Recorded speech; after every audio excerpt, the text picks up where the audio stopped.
BPL থেকে ছিটকে গেলেন কুশল মেন্ডিস। আর মাত্র একদিন পরই পদ্মা উঠবে বাংলাদেশের প্রিমিয়ার লিগের বিপিএল এর 12তম আসরে। তার আগে দুঃসংবাদ পেলেন নবাগত ফ্রাঞ্জি নোয়াখালী এক্সপ্রেস।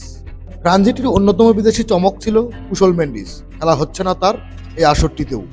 স্বাস্থ্যগত জটিলতার কারণে বিপিএল খেলতে আসা হবে না তার।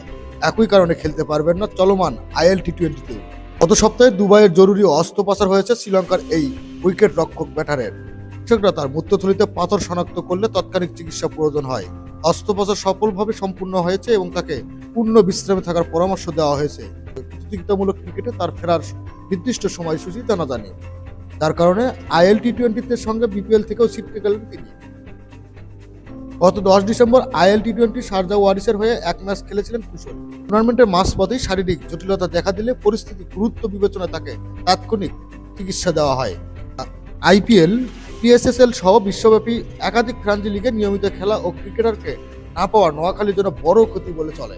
তার পরিবর্তী হিসেবে ফ্রাঞ্জিটি এখন কাকে খুঁজে নেয় সেটাই দেখার পালা। হাতেও বেশি সময় নেই। আগামীকাল শুক্রবার 26 ডিসেম্বর উদ্বোধনী দিনের দ্বিতীয় ম্যাচে চট্টগ্রাম রয়্যালসের বিপক্ষে মাঠে নামবে নোয়াখালী এক্সপ্রেস।